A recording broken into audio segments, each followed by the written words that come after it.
వీరికి ధనాదాయం బాగుంటుంది, కానీ కుటుంబ విషయంగా అలాగే భాగస్వామ్య విషయంగా కొన్ని సమస్యలు వచ్చేటటువంటి అవకాశం కనిపిస్తోంది.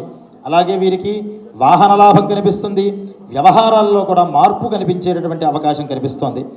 ఈ రాజకీయ నాయకులకి శని బలం వల్ల మిథున రాశి రాజకీయ నాయకులకి మంచి ప్రజాబలం కలుగుతుంది.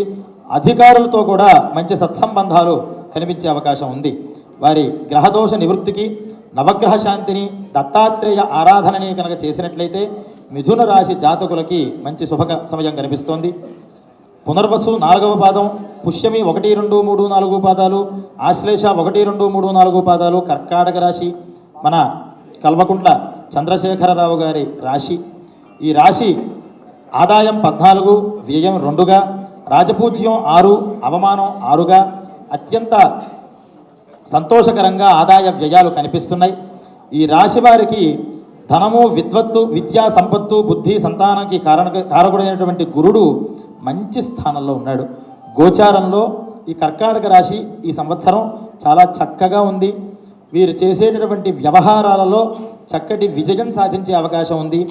గోచారవశాత్తు వీళ్ళు ఏవైతే ఒక ఎత్తుగడలు వేస్తారో, ఏదైతే ఒక ప్రతిపాదన చేస్తారో వాటన్నిటికీ కూడా ప్రజాబలం సంతరించుకుని వారి మాటకి వారి గమనానికి అడ్డులేని సంవత్సరంగా ఈ క్రోధినామ సంవత్సరం కర్కాటక రాశి వారికి సూచిస్తోంది. అలాగే వ్యక్తిగతంగా సాంఘికంగా కూడా గౌరవ ప్రతిష్టలు కర్కాటక రాశి వారికి ఉన్నాయి. అలాగే ఈ రాశి వారికి కొంత ఆరోగ్యపరంగా జాగ్రత్తలు వహించేటటువంటి అవకాశం కనిపిస్తోంది. వాళ్ళు శ్రద్ధపడి ఆరోగ్య సంబంధమైనటువంటి విషయాలతో ఎక్కువ ప్రయాణాలు చేయకుండా, వాహన ప్రమాద సూచన ఉంది కాబట్టి ప్రయాణం జాగరూకతతో చేస్తూ ఉండడం, ప్రయాణ సమయాలలో క్షేమంకర్యై నమః అనేటటువంటి దేవతానామాన్ని స్మరణ చేస్తూ ఉండడం వల్ల ఆ వాహన రక్షని అమ్మవారు ప్రసాదించే అవకాశం కనిపిస్తోంది.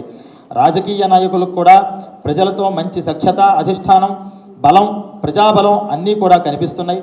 అలాగే గ్రామాలలో కూడా నూతన కార్యక్రమాలు ప్రారంభించి అక్కడ కూడా మంచి బలాన్ని పొందేటటువంటి అవకాశం ఉంది. వ్యాపారస్తులకు కూడా ఆశించినటువంటి లాభాలన్నీ కూడా ఈ కర్కాటక రాశి వారికి సూచిస్తోంది. అయితే ఈ కర్కాటక రాశి వారు ఈ దోష నివారణ కోసం కేతువు అధిష్టాన దేవత అయినటువంటి లక్ష్మీ గణపతిని అలాగే మోహన గణపతిని ఆరాధన చేసినట్లయితే మాసే వచ్చేటటువంటి చవితి రోజు ఆ గణపతిని సుప్రసన్నం చేసుకున్నట్లయితే అడ్డంకులు తొలగి ఆరోగ్యపరంగా మంచి ఆరోగ్యం చేకూరడానికి అవకాశం కనిపిస్తోంది.